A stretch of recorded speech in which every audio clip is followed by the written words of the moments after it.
My name is Kassi Leger. I'm a sugarcane farmer here in Breaux Bridge, Louisiana, and I farm about 2,900 acres total. My dad started farming about 47 years ago. He started off as a bean farmer and then went into sugarcane. I worked with him for many years. I started on the farm when I was a little girl.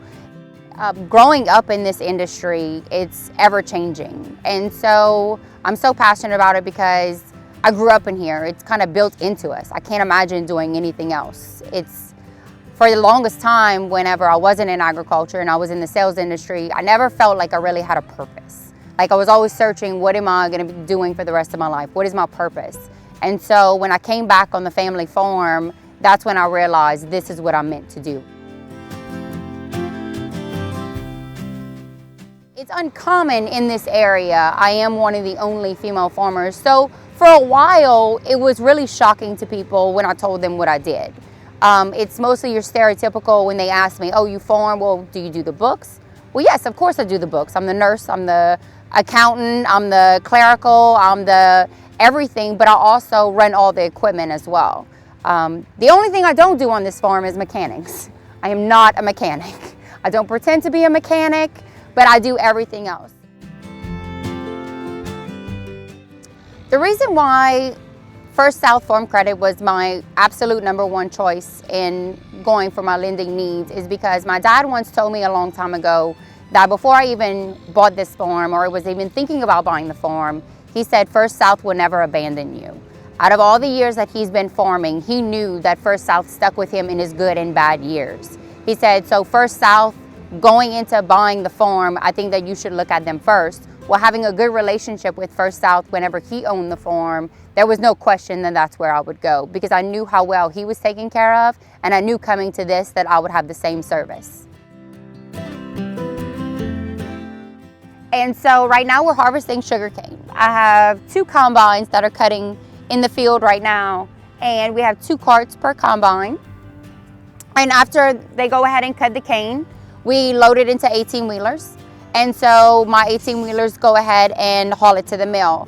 Logistically, we haul by 18-wheelers because it's safer for my crew, it's safer for the public, for me in my opinion, and liability reasons. And so it makes everything more efficiently run on my farm.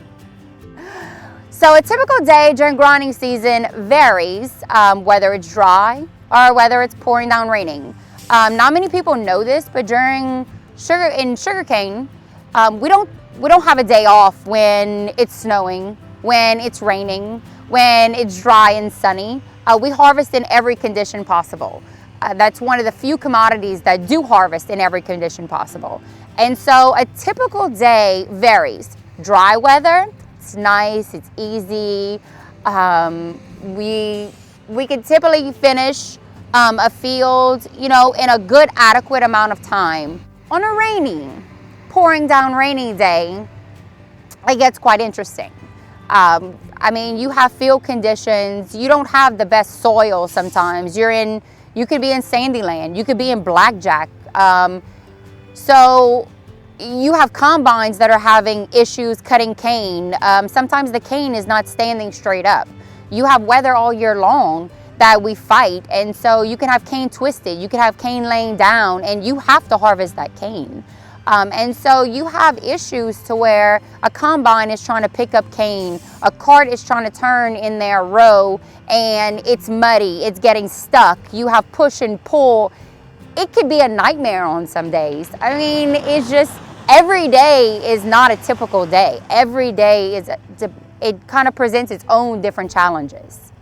I think when you grow up in this industry, there's nobody that ever wakes up one day and says, I think I'm gonna be a sugarcane farmer. First of all, it's really expensive. But the point being is that every day is a challenge, no matter what day it is. And so you just have to brace yourself. You always 2 and 3 days ahead. When you know it's gonna rain, you already preparing for it. If you haven't prepared for it, then you are already setting yourself up for failure. You have to always be ahead of the game as much as you can in this industry because every day changes. I live on caffeine and Jesus.